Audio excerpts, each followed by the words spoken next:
Emma. I'm Juliana. And I'm Victoriya. And today we'll be presenting our chosen unsung hero of science, Flossie Wong-Staal. Flossie was a virologist and microbiologist who worked on the team that discovered HIV as the cause of AIDS.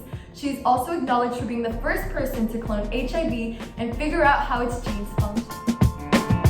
We selected to share Flossie WongStaal's story and legacy because despite the fact that her work was neglected and frowned upon by society during her time of research, she never let adversity influence her studies.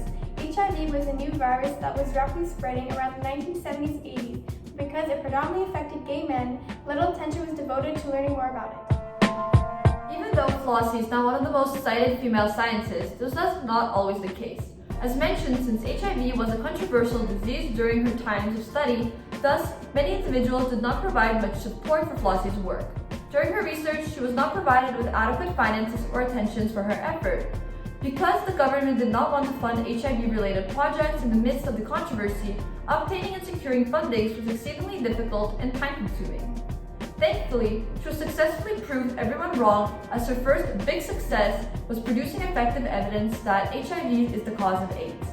Essentially, she demonstrated something that many dismissed at the time. Amongst many awards, WongStaal was named the top female scientist by the Institute of Scientific Information.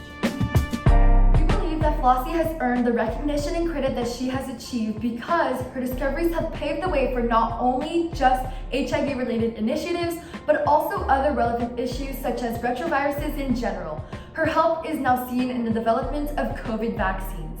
Despite not receiving adequate acknowledgement and appreciation during her times of study, she never stopped working and progressing in HIV research. We found it very interesting that Flossie's initial funding for HIV research had to be combined with less controversial illnesses in order to be given grants.